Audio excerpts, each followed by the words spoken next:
네, 우리 지난 2주 동안에 왜 성도가 하나님의 전신갑주를 꼭 입어야 하는지에 대하여서 2주 동안 말씀을 나누었습니다. 왜 성도는 마치 그 군인이 온몸에 이 갑옷을 입고 무장을 하듯이 우리 성도된 자들도 하나님의 전신갑주로 온 몸을 머리부터 발끝까지 무장해야 할까? 우리 두 가지로 나눠봤죠. 첫째는 뭡니까? 마귀의 괴계, 마귀의 시험 때문이요. 둘째는 뭐였죠? 우리의 육체, 우리의 이런 정신, 우리의 이 자아로는 절대로 강력한 마귀를 싸워서 이길 수 없기 때문에 우리는 하나님의 전신갑주를 필요로 한다 했습니다. 그러면 우리는 악한 사탄의 공격을 너무 이렇게 외면하거나 무시하거나 또 자기 자신을 너무 믿어서도 안 된다, 이런 말씀을 드렸죠. 제가 알고 지내는 사람 가운데 그 파일럿이 2명 있습니다. 그중 한 파일럿이 조종하는 비행기에 제가 2번이나 탄 적이 있어요. 근데 2번을 탈 때 그 파일럿이 했던 행동 중에 궁금한 점이 하나 있었어요. 비행기 조종을 하기 전에 손에 작은 노트를 가지고 비행기를 타기 전에 비행기를 내려서 비행기 이곳저곳을 돌아다니면서 그 노트를 계속 쳐다보는 거였어요. 그래서 물어봤죠.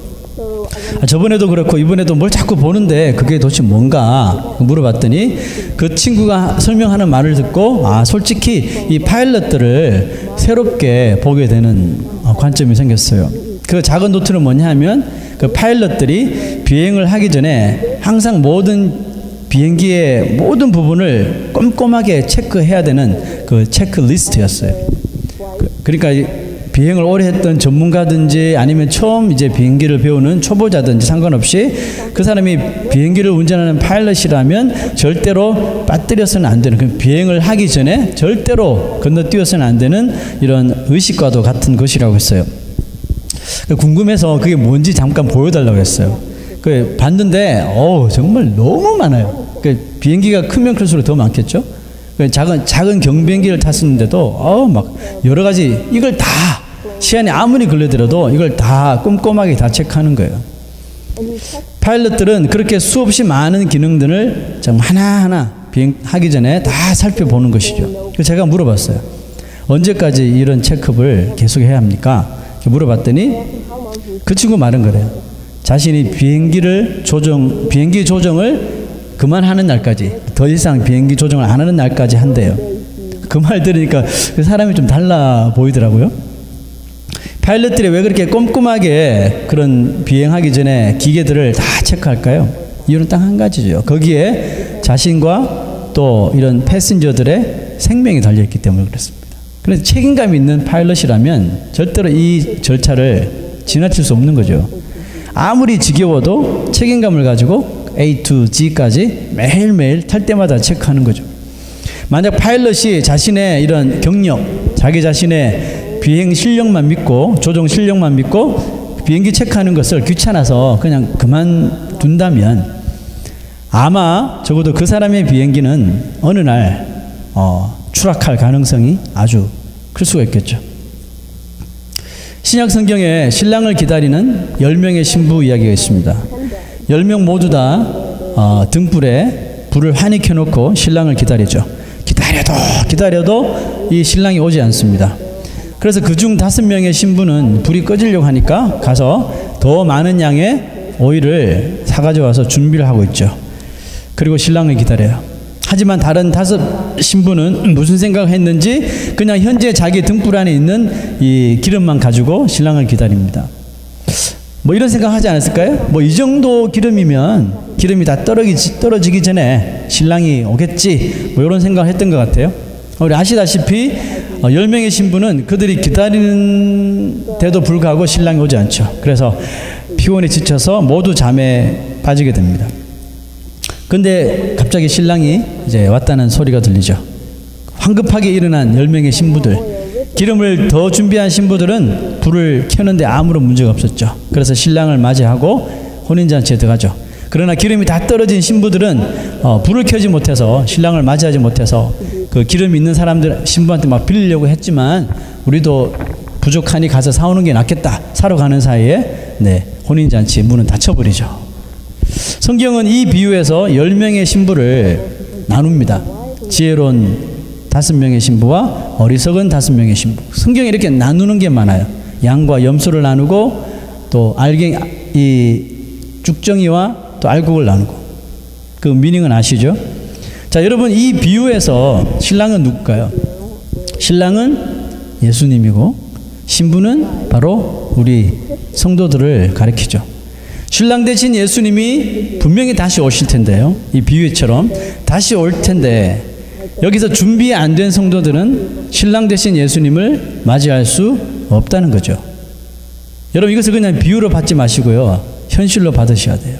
우리에게 곧 닥칠 일이라는 거죠. 교회에 다니는 성도라고 그들에게 모두 다 천국이 자동문처럼 열려진 게 아니라는 겁니다. 등과 기름을 준비한 신부가 혼인잔치에 들어갈 수 있었지만 등은 들고 있었지만 등을 켤 수 있는 기름을 준비하지 못한 신부들은 결국 혼인잔치에 들어갈 수가 없었어요. 자, 여러분 성경에서 이 등, 램프는 무엇을 의미할까요? 시편에 보면 시편 119편에 보면 주의 말씀은 내 발의 등이다 그랬죠. 자, 이 등을 하나님의 말씀으로 보겠습니다. 이 등은 하나님의 말씀을 상징한다면 그렇다면 이 기름은 무엇을 의미할까요? 저는 이 기름을 믿음이라고 봅니다. 어리석은 신부들이 뭐가 있었어요?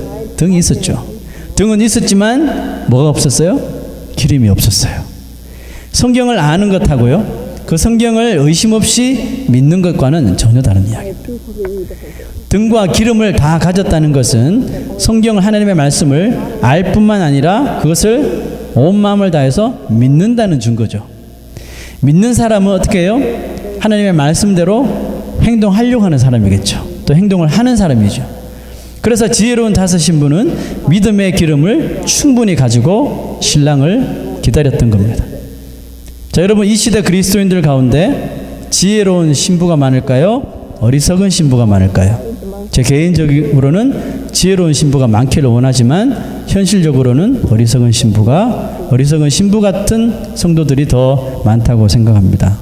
저 이런 말 하지만 마음이 아프죠. 여러분 비행기 조종만 할 줄 알았지 비행기 조종을 위한 그 매뉴얼 체크를 전혀 하지 않는 성도가 많다는 겁니다. 그래서 그런 사람들이 조종하는 비행기들이 여기저기에서 지금 막 추락하고 있는 것입니다. 성도들의 삶이 추락하고 있다는 거죠. 교회가 추락하고 있습니다. 추락하는 것은 날개가 있다라는 책이 있죠. 읽어보진 않았어요. 근데 그게 무슨 뜻인지는 알아요. 즉 잘못된 것에 대한 진리를 비꼬는 말이죠. 진리가 아닌데 마치 진리인 양 내세우는 것, 이것을 비꼬는 말이거든요. 자, 왜 이런 제목을 썼냐면 날개가 있으면 추락하면 안 되는 거예요. 이게 상식이죠. 날개가 있는 것이 추락하면 그것은 something wrong, 거기에 뭔가 잘못된 것이 있다는 거죠. 즉 날개가 없으니까 떨어지는 것은 당연한데 날개가 있는데도 떨어진다면 비행기 고장이거나 조종사 실수거나. 추락한 성도들의 그 비행기 블랙박스를 찾아서 조사합니다. 추락한 원인이 다 같아요. 정비불량. 어떤 비행기는 기름이 전혀 없는데 이륙한 거예요. 어떤 비행기는 나사가 다 풀렸는데 그것도 점검하지 못하고 가다가 추락한 거예요. 어떤 것은 엔진이 너무너무 오래됐는데 교체해야 되는데 교체하지 못해서 가다가 엔진이 스탑해서 떨어져요. 다 정비불량이에요. 성도들의 그 인생이 추락하는 그 블랙박스를 보니까 다 마찬가지예요. 이 시대 성도들의 삶이 마치 추락하는 비행기 같아요. 말씀이라는 날개가 있는데도 막 떨어집니다. 왜 그렇죠? 말씀대로 살지 않기 때문이겠죠. 말씀대로 살지 않고 말씀을 보지 않으니까 말씀을 잘못 믿습니다. 남들이 무슨 이야기하면 그게 맞는 것처럼 생각해요. 성경을 펴보면 금방 답이 나오는데 그거 한번 펴보지 못하고 그 말만 믿고 따라갑니다. 왜? 거기에 신기한 게 있고 신비로운 게 있으니까. 참 어리석은 짓이죠. 사도 바울은 하나님의 전신갑주 가운데 맨 처음으로 우리 성도들이 반드시 입어야 할 것이 뭐라고 그랬습니까? 진리의 허리띠라고 말했습니다. 여러분 진리는 뭘까요? 많이 들어보셨죠? 진리. 아는데 선뜻 입에서 나오지 않습니다. 진리는 뭐예요, 여러분? 진리는 살아계신 하나님께서 완전히 계시하신 말씀을 이야기하겠죠. 자, 그 진리를, 하나님의 말씀을 왜 하필 허리띠에 비유한 이유가 뭘까요? 자, 로마 시대 때 군인이 전쟁을 하기 전에 제일 먼저 하는 행동이 허리를 동여매는 것이라고 합니다. 허리띠를 올바르게 매지 않으면 그 위에 갑옷도 입을 수 없고 또 허리띠에 찰 무기들을 찰 수가 없다는 것이죠.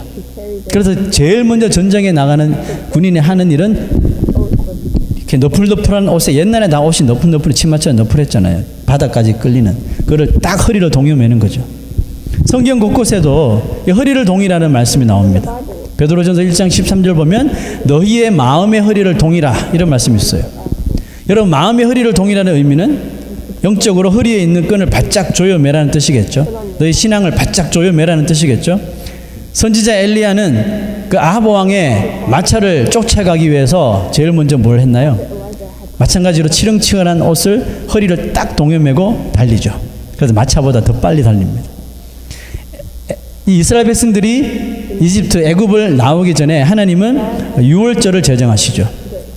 마지막 그 10번째 재앙을 바탕으로 유월절을 제정하시고 유월절 의식을 행한 후에 이제 애굽에서 나오게 하시는데요. 유월절날 해야 할 일을 알려주셨어요. 그게 뭔지 아세요? 이스라엘 백성 지금도 그래요. 유월절날 패스오버에 해야 될 일들, 제일 먼저 허리에 띠를 띠는 겁니다. 허리를 묶고 지팡이를 잡고 신발을 신고 선체로 유월절 음식을 급하게 먹는 거. 이게 유월절 의식이에요. 웃기죠? 여러분, 우리가 상식적으로 밥을 먹으면 허리띠를 풀고 의자에 편안히 앉아서 이야기하면서 밥을 먹어야 되는데 유월절을 제정하시고 의식은 그렇게 하지 않으셨어요. 마치 어딘가를 급하게 나가야 하는 사람처럼 허리에 띠를 띠고 지팡이를 잡고 신발을 신 채로 유월절 음식을 급하게 먹는 것. 무슨 뜻이에요? 내일이면 먼 길을 떠나야 돼요. 어디로요? 가나안 땅으로. 먼 길을 가야 하니 마음의 준비를 단단히 하라는 뜻이겠죠. 이처럼 허리띠를 동여매는 것은 그 시대에 어떤 일을 마음에 다시 시작한다는 의미로 해석을 할 수가 있습니다. 바울이 진리의 허리띠라고 표현한 이유를 아시겠습니까? 우리 그리스도인들이 살아야 하는 삶을 뭐라고 그렇습니까? Pilgrim's Progress라고 하죠. 철로 역정, 순례자의 길이라고 말합니다. 자, 순례자 말만 들어도 이게 쉽지 않다는 느낌이 오죠. 여러분, 우리가 성도들은 천국이라고 하는, 천국이 우리 인생의 the last destination이잖아요. 이거 말고 또 있나요, 우리? 없죠. 이게 우리의 마지막이에요. 마지막이자 시작일 수도 있죠. 그러니까 이 세상의 마지막이라는 거죠. 천국이라는 마지막 종착역에 도착할 때까지 정말 순례자의 길과 같이 수많은 어려움이 우리 성도의 삶 가운데 찾아올 텐데 그 모든 것들로 인하여 우리의 마음이, 우리의 믿음이 흔들리거나 또 변질되지 않기 위해서 뭘 하라고요? 하나님의 말씀인 이 진리로 우리의 마음을 완전히 우리의 천국에 들어가는 그날까지 끝까지 조여매라는 겁니다. 진리로 허리띠를 묶지 못하면 성도들에게 무슨 일이 일어날까요? 이스라엘 백성들이 가나안 땅까지 가야 하는데 가는 길이 너무 어려워요. 금방 갈 줄 알았는데 가지도 못하고 곳곳에 참 시험도 많고, 그러니까 가나안 땅까지 가는데 길이 너무너무 어려우니까 사람들 막 죽어나가고, 그래서 자꾸 광야를 쳐다보는 거예요. 어떤 사람들은 이집트를 쳐다보는 거예요. 할 수 있으면 다시 가고 싶다. 여러분, 광야에는 사실 아무것도 없죠. 데절트니까. 그래서 광야잖아요. 그런데도 이스라엘 백성들이 거기에 조금씩 마음을 두니까 적응이 되더라는 겁니다. 광야에서 살아가는 것이 not bad, 뭐 살 수 있을 것 같아, 이렇게 길들여지기 시작하는 거예요. 이스라엘 백성들의 목적지는 어디예요? 파이널 데스티네이션은 가나안 땅인데 자꾸 광야를 사랑하기 시작합니다. 허리를 동여매고 이집트를 출발하고 유월절 의식을 치르고 야심차게 이집트에서 나왔지만 광야에서 그 묶었던 허리의 끈을 다 풀어버렸어요. 자, 여러분, 이게 비단 이스라엘 백성들의 스토리입니까? 천국이 우리의 목적지 아닙니까? 아멘입니까? 그렇죠. 여러분 천국이 목적이 아니신 분 여기 계신가요? 없잖아요. 누가 뭐라 그래도 천국 우리가 가야 할 마지막 목적지예요. 이게 없으면 우리는 그리스도인이 아니에요. 천국이 우리의 목적지인데 광야 같은 이 세상에서 영원히 살고 싶어 해요. 그렇죠. 이 시대 그리스도인들을 만나보면 제가 모조리 다 만나보진 않았지만 만나본 사람들, 제가 가르쳐본 사람들, 가르치고 있는 사람들 만나보면 그다지 천국을 사모하는 것 같지 않아요.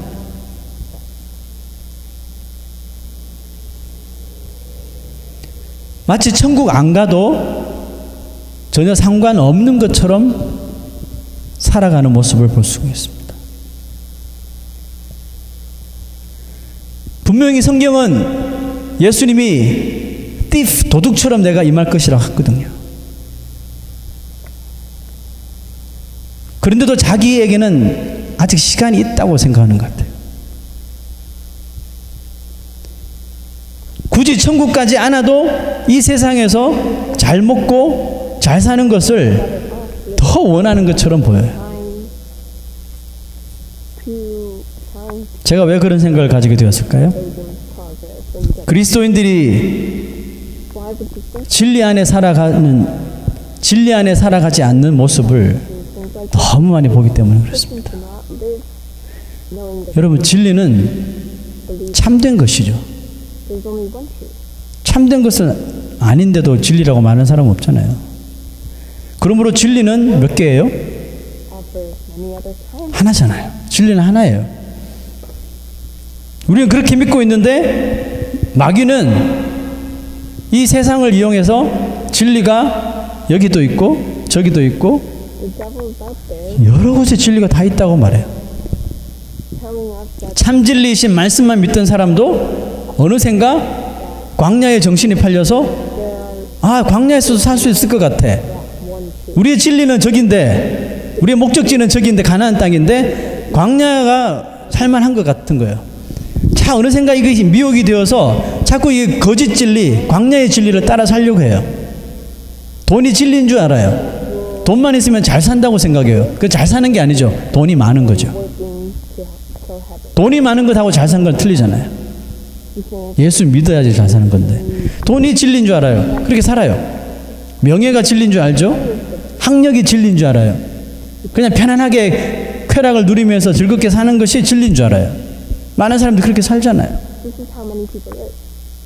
광야에는 분명히 아무리 돌아봐도 그게 참 소망이 없어요. 광야니까. 광야에는 소망이 없는데도 자꾸 거기에 살다 보니까 가나안의 소망을 잊어버리고 사는 거예요. 우리의 소망은 천국에 있는데 자꾸 천국의 소망을 잊어버리고 이 광야 같은 세상에서 이것이 진리인 양 자꾸 붙들고 살아가는 거예요.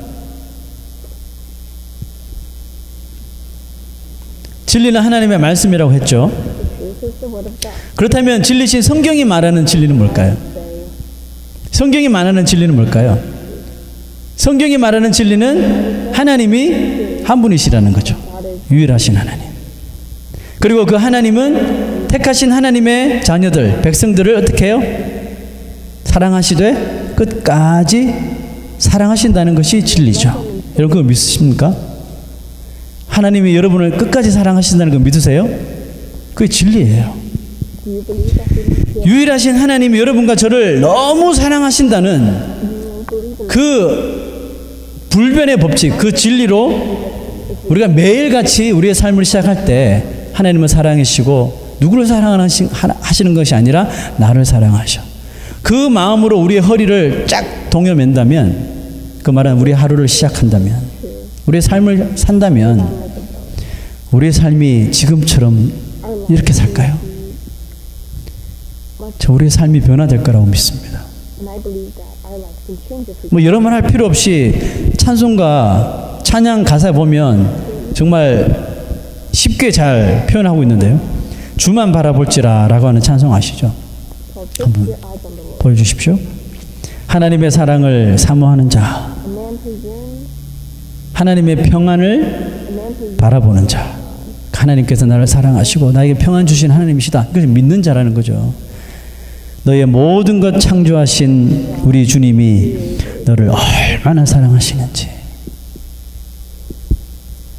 그러므로 하나님께 찬양하고 어떤 일이 있어도 하나님께 경배하는 자, 세상을 닮아가는 것이 아니라 하나님의 그 신실하심과 선하심을 닮아가려고 하는 자, 어떻게 하신다고요? 너의 모든 것을 창조하신 우리 주님이 너를 자녀 삼아 주셔버렸네. 자녀 끝까지 사랑하잖아요, 우리가. 그 하나님 우리를 어떻게 하셔요? 하나님 사랑의 눈으로 너를 어느 때나 바라보시고, 우리는 한눈 팔고 있을 때도 하나님께서 그 사랑의 눈으로 우리를 바라보시고, 하나님 인자한 귀로서 언제나 너에게 귀이시니,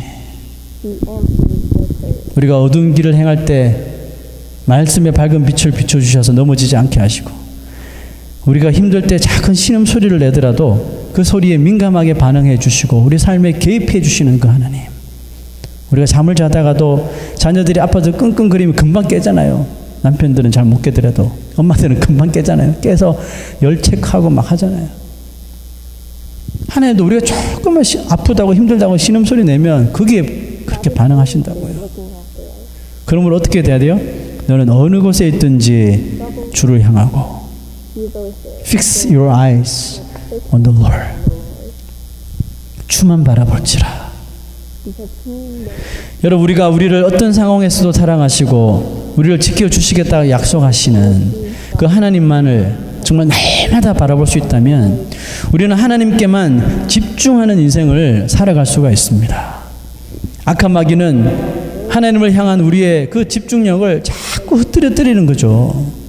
하나님을 바라보지 않아도 할 일 다 하고 먹고 잘 사는데 지장 없다고 자꾸 우리에게 말하는 거예요. 그럴지도 몰라요.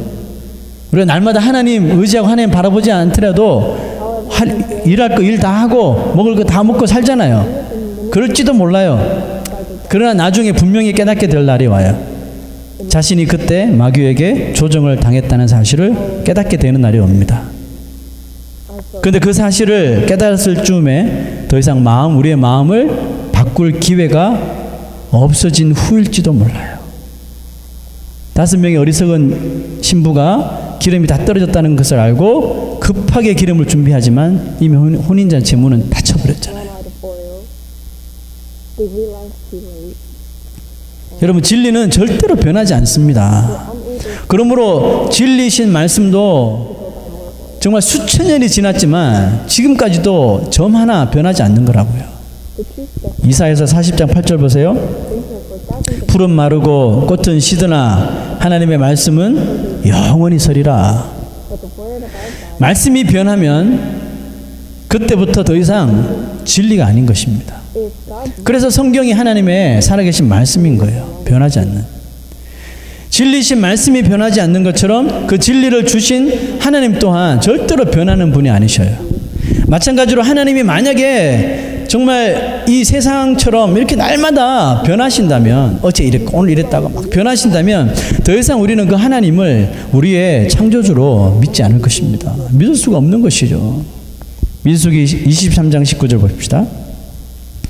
하나님은 인생이 아니시니 시건치 아니시고 쓸데없는 말 안 하신다는 거예요.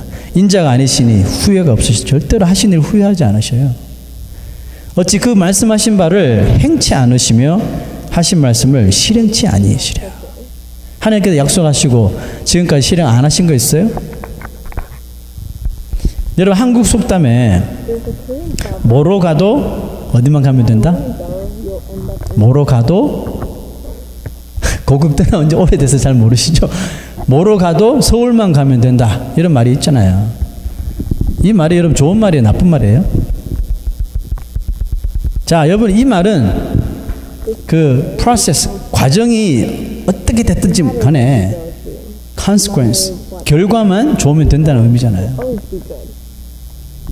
그러나 여러분, 이 말은 정말 위험한 말이에요. 이 속담을 좀 종교적으로 바꾸면 이거예요. 무엇을 믿든지 천국만 가면 된다. 그렇죠? 무엇을 믿든지 간에 천국만 가면 돼. 기독교적 입장에서 보면, 성경적으로 보면 이 말은 큰 문제를 담고 있는 말이죠. 무엇을 믿든지로는 무엇을 믿든지 가지고는 절대로 천국에 갈 수 없기 때문에 그래요. 즉 뭐로 가면 서울이 안 나온다는 거예요. 막 이렇게 원래 정도 가야 서울로 가야 할 길이 있는데 자기 마음대로 자기가 가고 싶은 길로 가서 이게 서울이구나. 근데 그 서울이 아닌 거예요. 근데 이 사람은 가상으로 이걸 서울이라고 믿는 거예요. 똑같죠. 이스라엘 백성들이 가나안 땅은 저긴데 광야에서 그냥 앉아 살다 보니까 여기가 가나안 땅이네 이렇게 상상하며 사는 거예요. 이 세상 많은 그리스도인들이 천국은 저기 있는데 여기가 천국인 양 살아간다는 말입니다. 결론이 다 안 나오는 거예요. 성경은 오직 예수 그리스도를 믿음으로 말미암아 구원, 즉 천국에 갈 수 있다고 기록하고 있지 않습니까?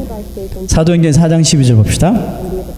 다른 이로서는 구원을 얻을 수가 없나니 천하 인간의 구원을 얻을 만한 다른 이름 우리에게 주신 일이 없다. 예수 그리스도 외에는. 그러므로 주 예수를 믿으라 그리하면 너와 내 집에 구원을 얻으리라 하시잖아요. 다른 이름 없어요. 뭐로 가면 서울 안 나옵니다. 광야에서 버티고 있으면 가나안 땅 못 들어가는 거예요. 악한 마귀의 전략이 바로 이 진리, 예수 그리스도가 아니면 라고 하는 이 진리를 자꾸 헛된 진리를 따르게 만드는, 이것이 아니더라도 우리가 서울로 갈 수 있다, 가나안 갈 수 있다, 가나안처럼 살 수 있다, 자꾸 헛된 진리를 넣어주는 거예요. 어떻게 해서든지 예수를 못 믿게 하려고 하는 거죠. 이를 위해서 마귀가 우리 마음속에 넣어주는 게 뭐예요? 다 거짓말이죠. 요한복음 8장 44절 봅시다. 마귀에 대해서 이렇게 이야기합니다. 그는 처음부터 살인한 자요 진리가 그 속에 없으므로 진리에 서지 못하고, 진리가 없으니까, 진리에 서지 못하니까 마귀 할 수 있는 게 뭐예요? 다 거짓말 하는 거예요. 거짓을 말할 때마다 누구 것으로 하는 거라고요? 지 것으로 한대요. 그 마귀가 가지고 있는 것이 다 거짓말이라는 거예요. 왜? 그 안에 진리가 없으니까, 진리 자체를 모르니까 거기서 나올 수 있는 것이 다 거짓말이라는 겁니다. 보세요. 마귀가 거짓말만 할 수밖에 없는 이유가 분명히 지금 기록하고 있잖아요. 진리가 없어요. 마귀 안에는. 풀은 마르고 꽃은 시든다고 성경은 말합니다. 그리스도인들은 풀과 같은 인생이 아니에요. 여러분, 오늘 잠깐 자라는 것처럼 보였다가 내일 시들어버리는 풀, 또 이런 꽃과 같은 존재가 그리스도인들이 아니라고 말합니다. 그럼 성도는 무슨 존재일까요? 풀과 뭐 이런 금방 시드는 꽃에 뭐 우리 인생을 비유한다면 성도의 삶은 뭘까요? 성도는 풀이 아니라 나무와 같은 존재입니다.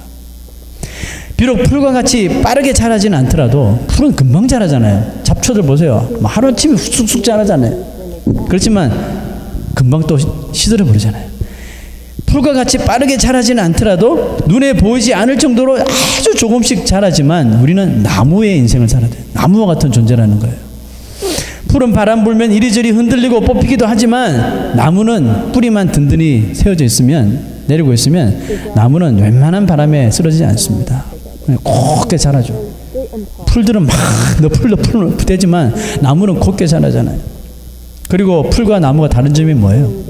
나무는 풀들보다 엄청 높이 자라죠. 풀이 절대로 바라보지 못하는 거죠. 자, 그림 하나 준비해 왔는데요. 사진. 자, 이 사진은 제가 어제 우리 집 주위에 있는 20분 거리에 있는 와청이라고 하는 그 리저베이션에 가서 찍은 사진인데요. 자, 이 사진을 딱 보자마자 설교의 절반이 완성이 됐어요. 저 나무 보세요. 저게 나무거든요. 얼마나 곧고 얼마나 높습니까? 풀들 보이세요? 풀? 지금 사진으로 잘 식별이 안 되는데 여기 그린색으로 바닥에 깔려 있는 게 풀이잖아요. 이 풀과 이 곱게 뻗어진 나무와 이런 비교가 됩니까? 그 풀들이 볼 수 있는 게 뭐예요? 풀들의 시각에서 볼 수 있는 것은 그 풀밖에 없어요. 풀들의 곱게 뻗어 높이 있는 나무에 그거를 상상을 못하는 거예요. 근데 그리스도인들이 자꾸 이제 풀처럼 산다니까요. 자꾸 주위만 쳐다보고. 자, 여러분, 나무는, 나무만 보세요. 지금 끝을 제가 찍을 수가 없어서 못 찍었는데, 나무는 풀이 절대로 볼 수 없는 곳까지 자랍니다. 그죠? 우리 절대로 볼 수 없는 것을 보는 것이 나무예요. 자, 여러분, 성도는 마치 이런 나무와 같이 진리 안에서 자라라는 겁니다. 진리 안에서 자라면 저렇게 곧게 자라는 거예요. 쫙 곧게 뻗는 거죠. 진리 안에서 저렇게 자라나면 높으신 하나님의 뜻을 깨닫고 볼 수가 있는 것입니다. 풀과 같은 인생 살면요, 자다 깨어나도 볼 수 없어요. 사랑하는 성도 여러분, 진리로 날마다 우리의 허리띠를 동여매셔야 합니다. 허리띠를 동여매는 이유는 뭔가 내가 뭔가를 시작한다는 그런 의미라 그랬죠. 그럼 우리 이 허리띠를 풀지 마세요. 광야와 같은 이 세상 허리띠 풀어버리면요, 우리는 거기서 안주하려고 그러고 거기서 쉬려고 합니다. 진리의 허리띠 절대로 풀지 마십시오.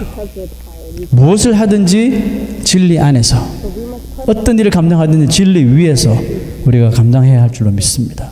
우리가 진리를 떠나는 순간, 이스라엘 백성들이 광야에서 자기 허리띠를 풀어버리는 순간 광야에서 살다가 인생 끝나버렸어요. 목적은 가나안 땅인데 허리띠를 풀으니까 광야에서 그냥 머물다 끝나는 인생 돼버렸어요. 우리가 진리를 떠날 때 마찬가지입니다.